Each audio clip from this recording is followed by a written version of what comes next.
ஆனால் நீங்கள் சொல்கிறது படி பார்த்தா பெரிய அளவில் இன்னும், அதாவது நீங்கள் சொல்கிறீங்க மதுரையில் அல்லது இங்கே இருக்கு அறிக்கைகள் விட்டுட்டு எங்களுடைய இன்னும் கிராமப்புற, அதாவது அடிமட்டத்தில் இருக்க கிராமப்புற லெவலில் இன்னும் தமிழகத்தில் நீங்கள் வந்து போய் சேர்ந்த மாதிரியே தெரியலையே.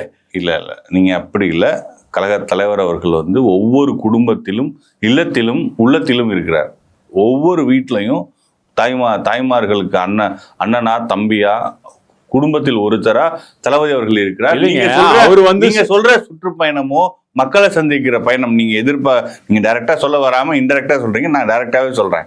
கழக தலைவர் அவர்கள் மக்களை, புரட்சி தலைவர் அவர்கள் 1977 புரட்சி பயணம்ங்கிற பேர்ல எப்படி மக்களை சந்தித்தாரோ, ஒவ்வொரு கிராமமா, ஒவ்வொரு நகரமா, ஒவ்வொரு ஒன்றியம், ஒவ்வொரு கிளையா போனாரோ, அந்த மாதிரி தலைவர் அவர்கள் விரைவில் அதுக்கான அறிவிப்பு வரும். அப்போ வந்து தமிழகம் முழுவதும் சுற்றுப்பயணம் மக்களை சந்திப்பார்.